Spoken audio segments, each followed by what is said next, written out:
Greetings, everyone. I would love you to meet my good friend, Claudia Oreck-Teplitsky. She's 67 years old and has been married to her husband, Jeffrey, for 43 years. She's the proud mother of 2 adult children who are happily married, and she has a grandson who is the joy of her life. In 2017, she went to the Women's March and hasn't looked back since.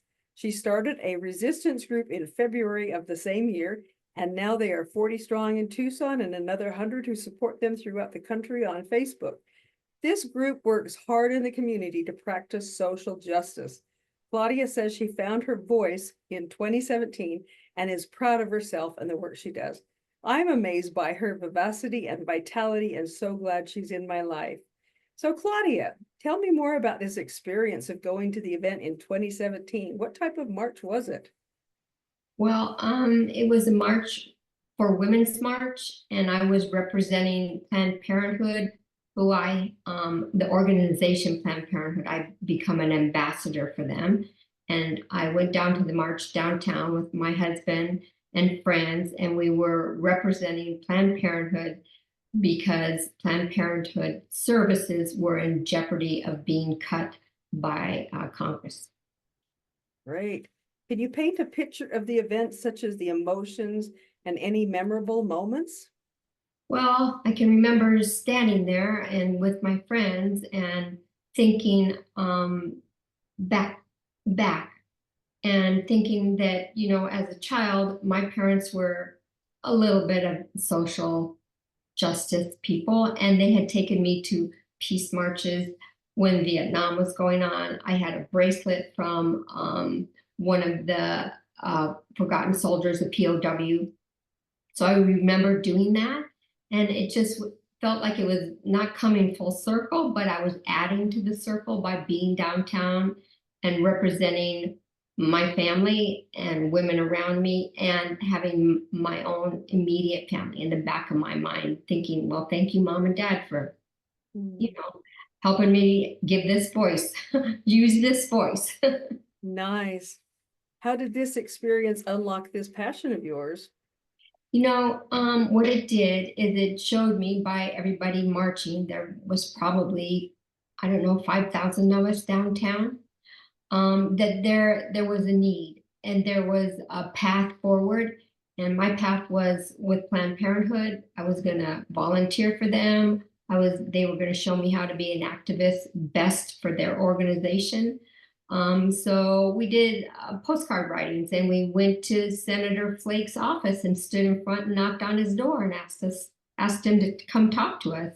So I learned a lot through Planned Parenthood. The training, it was great. And I moved on since then because Planned Parenthood did keep a funding, so to speak, until this current time, which is just crazy. So still doing the same job. Wow. What's the name of your resistance group, and how did you choose that name? So the resistance group is called Persistence League, Persistence for short, and my husband came up with that. And we had our first meeting in March of 2017. My daughter and I invited friends.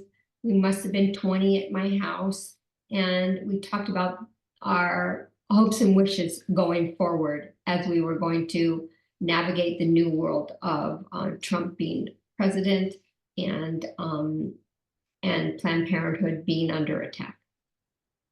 And how does the name reflect its mission and identity? Well, I can read you the mission statement that my daughter came up with. And the mission statement goes, an open social action group that provides a safe place to express concerns, take action, and educate others to help restore our democracy. And yes, it was under the umbrella of Planned Parenthood, but this was the greater goal to do for all democracy. Yeah. Excellent. What were the initial goals and values that led to the formation of your resistance group? So the initial goals, as I spoke to, was mostly about Planned Parenthood and how we could keep it funded properly to provide access for healthcare for all women. and not just abortions, but for anything that you might need.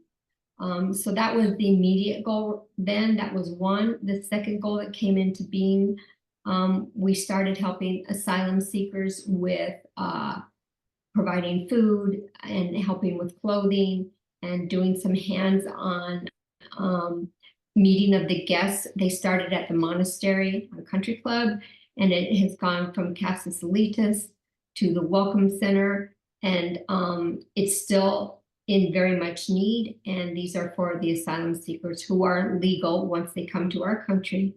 They're legal and they deserve right to be here and to move forward. Yeah. Excellent. What are some of the accomplishments of the group?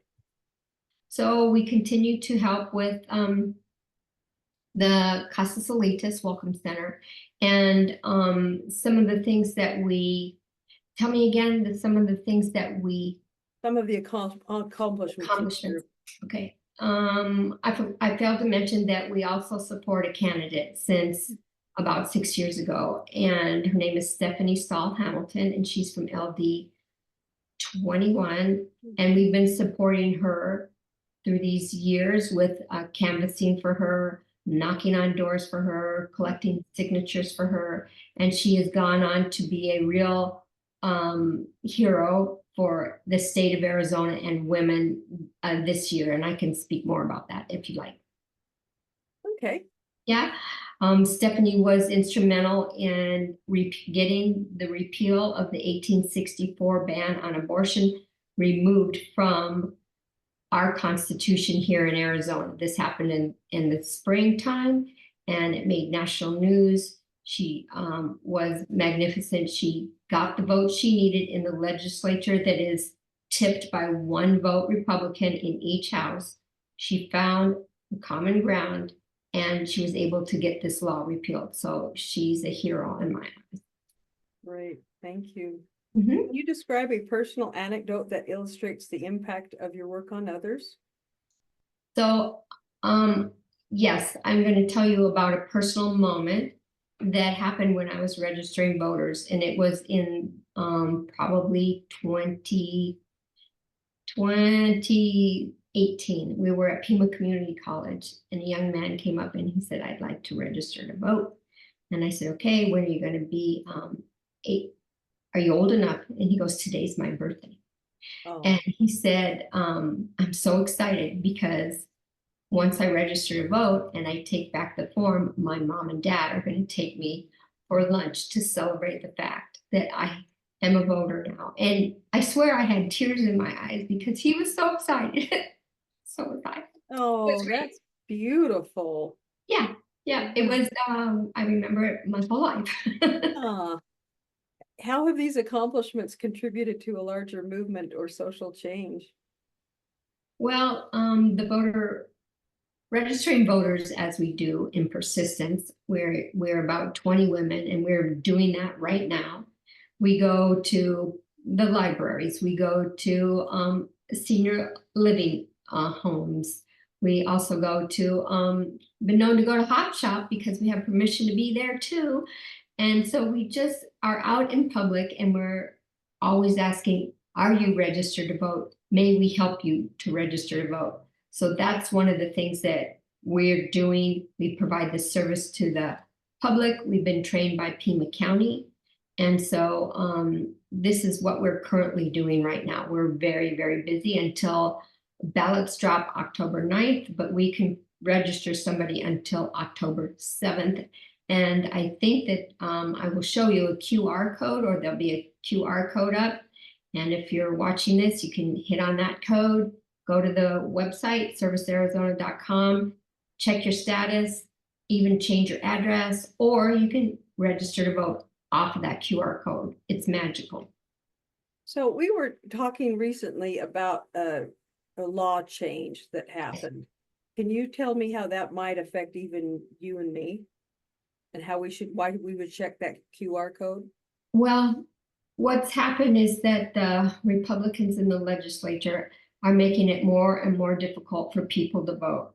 And so about 3 weeks ago, there was a decision that came down that said that anybody that wants to vote or wants to get registered has to prove citizenship to the registrar or online, okay? And that means they either have to provide a birth certificate or a passport that's current.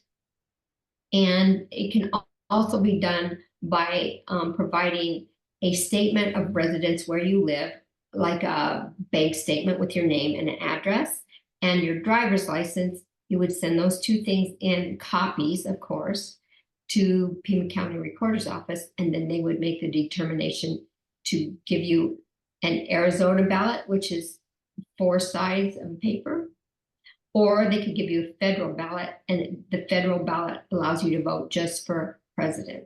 So Pima County is dealing with this new requirements. I'm dealing with this as a voter registrant, you know, and it's just made for crazy making for everybody. And it's because of the shenanigans up in Phoenix at the legislature with the Republicans, because they don't want everybody to vote. They So, only want, you know, they yes. want to. Does this mean, like, for example, you and I, if when we registered, we didn't show that identification, that ends up being flagged and then we're not allowed to No. vote in the- So if you've been a voter and you've been getting your ballots in the mail Mhm. and you've been consistent with voting, you should be golden. Okay. It's those people that have maybe changed addresses Hmm. or changed a last name Mhm. or and in addition to new voters. Okay, it's making Okay. it very difficult for new voters to provide those Mhm. requirements. And I'll give you another example of a population, the homeless, they don't have an address. They Right. don't have necessarily a driver's license. So it has just made it so difficult for people that should have the right to vote. Anybody should have the right to vote as an American, but they have to prove the citizenship. Yeah, okay. Well, what is the group currently working on? Right now we're doing a lot of registering voters. We are, you know, we go out 2, 3 times a week, different places. We're writing postcards for the Navajo Nation to encourage the Navajo Nation residents up in northeastern Arizona to be familiar with their candidates, to also be familiar with the presidential candidate, and to use their voice and vote. It's such a rural community. They need support. They need contact people. So on these postcards that we're sending to them, they get this information. So they helped turn Arizona purple last time, and you know, I'm hoping that again.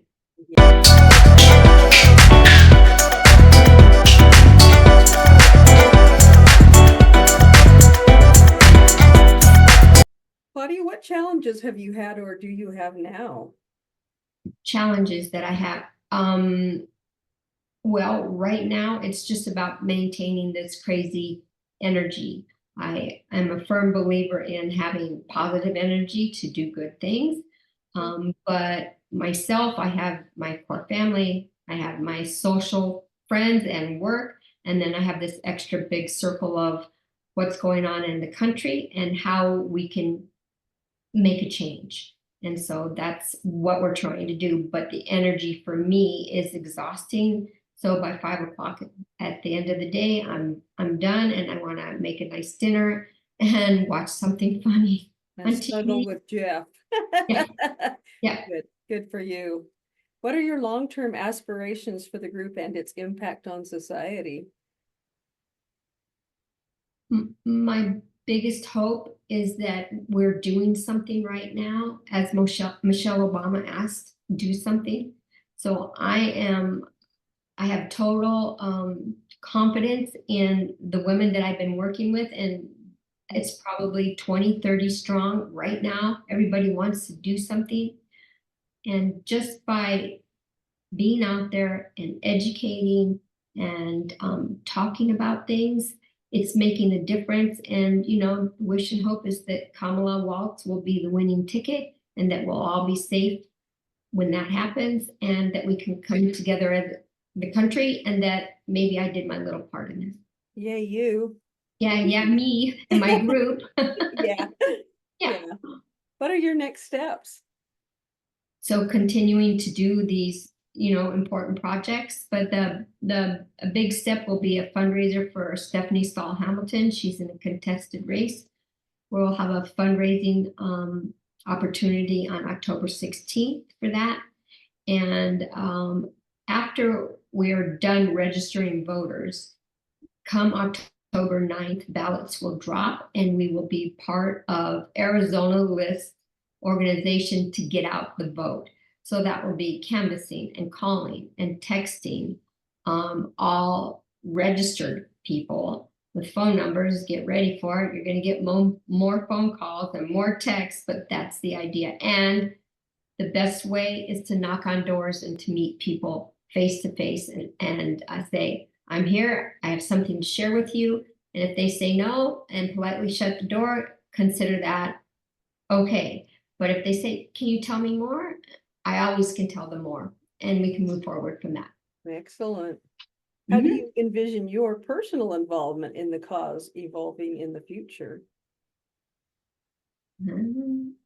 Sort of, I think if things turn out as the way I hope for 2025 and Kamala Walz win, I think that I'll take a moment and I'll think about maybe handing the baton to somebody else, not my daughter, she's not interested, or just taking a year to take a beat, to take a moment and just reflect back on all the work we did do. And who knows, maybe they'll call on us to do something else and I'd be ready. But I'm hoping everybody's gonna take a moment and come together as a country. Excellent. Okay.